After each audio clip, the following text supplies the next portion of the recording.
Hi guys, I am Patty Elhoff. I am the author of Upcycle with Decoupage, and I am showing you a piece of plywood because I'd like to show you how we're going to decoupage a faux leather finish on here. You'll need a shallow dish of water, decoupage glue. I have some put aside in the jar there. This is a product called aquaplastic urethane that I'm going to put over the top once everything's done. Best not to use sponge brushes for this project. I'm actually going to use, I think these are called chip brushes, two separate brushes. One to apply the decoupage glue, and because the paper that we're using is so rough, we're going to want to use these brushes. The sponge brushes just aren't going to cut it today. And then a separate brush to put the top coat on. This is a hard brayer. Now, the soft one won't work. The spongy thing, this is good for painting. But so the other most important ingredient is brown paper bags. The large ones from the supermarket or pet store, wherever you get your brown paper bags. They can have writing on the other side, that doesn't matter. This paper is so thick, you're not going to be able to see through to the other side. And just tear it up into different sizes. You don't want to get too small. I am working on this large piece of plywood, and it's something that we keep in the doorways so that our little doggies don't jump over it. The doggies are so little that the baby gate doesn't work because the dogs can sometimes sneak through the baby gate. This is a nice solid piece of wood which we're going to make look like leather. And I will show you how. First thing you want to do, wet your paintbrush in the shallow dish of water. Apply some decoupage glue, and you can start anywhere with this because there is no pattern. And these are the basic few steps you're going to need. Apply the glue. Dip your paper in water. That makes it nice and pliable. It goes on easily. Oh, I'm sorry. I crinkled the bag up a bit. I crinkled it up like this beforehand because I wanted it to have some wrinkles in it like leather. Sorry I didn't mention that. You don't want it all flat and clear. Then I actually dipped it in water and I wrung out the water. If you've got a print on here, you want to make sure you do the print side down. I see a little bit of writing there. So that goes print side down. Take your brush.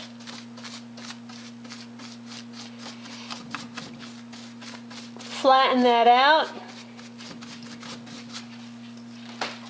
Take the hard brayer. Get a little closer.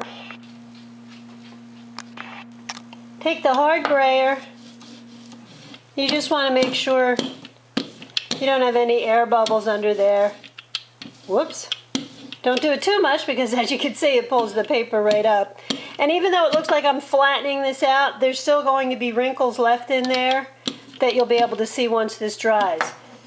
That is all you do around the whole piece, but I'm going to do a few pieces for you just so you can watch how I do it.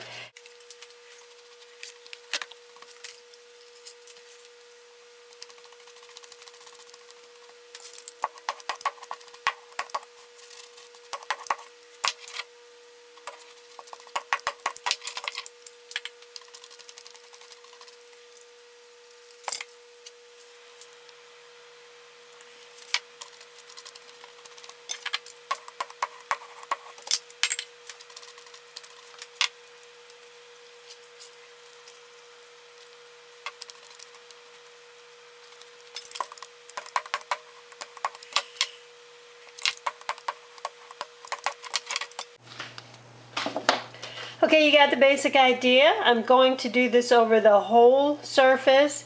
You saw that my brayer picked up a little bit of that decoupage glue and paper before. So I recommend just trying to go in pretty much one area, one direction rather, and I did it again. And don't overdo it, but at least it stays wet for quite a while, by the way.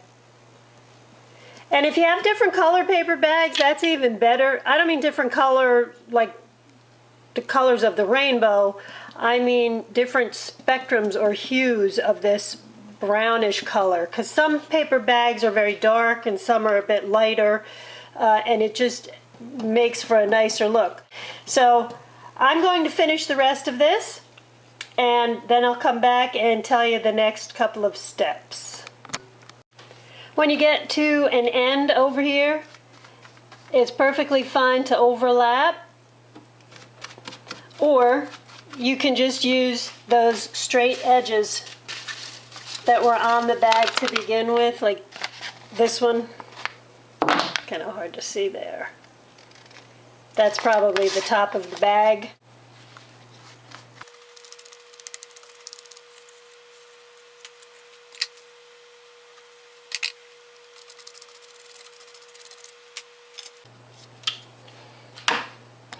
By the way, I don't always have to use the brayer, I've found. It's just that every once in a while, like here, I could see there's a bubble in there, even though I'm pressing down with the brush. Just a little bit of a stubborn spot.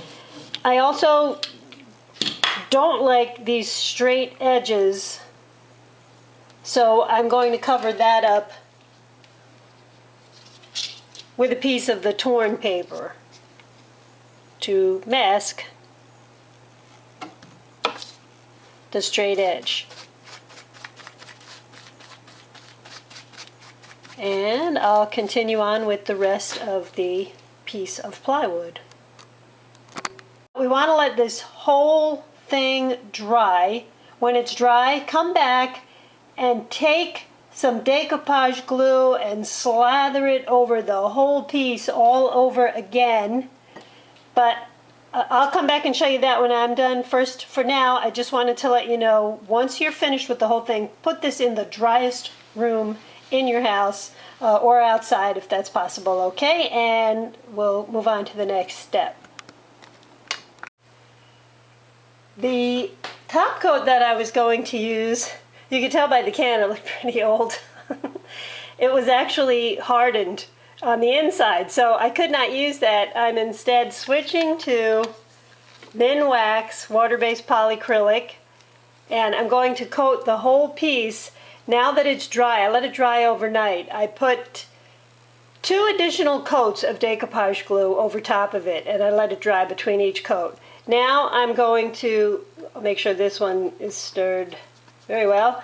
I'm going to take my other chip brush, and I'm going to start to add, this is a high gloss finish all over the whole piece. This shouldn't take too long to dry. I know I'm doing this a little haphazardly, but once I turn off the video, I'll do it the right way. And I'll come back and show you this piece when it's dry. As you can see, it's very understated, but certainly to me an improvement from the plywood. It's kind of got an interesting look about it. So I'll be back when this is all dry, and I'll try and show you how it looks out in the foyer, if I can get some proper lighting. Okay, so there is the final product. That was plywood. It's pretty simplistic. Let me show it to you in a different light also, because just with that little candle there, I wanted to show you the sheen on there. I put 2 coats of the top coat on there. So altogether you have 5 separate coats. You have 3 of the decoupage. You've got the original decoupage. Then you've got the second layer of decoupage, the third layer. And drying between each coat, you then move on to the final gloss. For me, I like the gloss. The gloss, let's turn this back on. And turn this off again. Yeah. I have one of those 10,000 Kelvin lights. So it's pretty close to daylight in here. But that is how it looks, and I hope you like it. If you've got any questions, please feel free to contact me and I'll help you out. But pretty simple project, pretty understated, And I hope you decide to use it on some plywood. You could use this as the background to some other things also. You may want to decoupage over top of it. You may want to add anything else that you'd like over this. And to me, right the way it looks right now is very nice. So good luck, guys. Thanks for watching. Bye.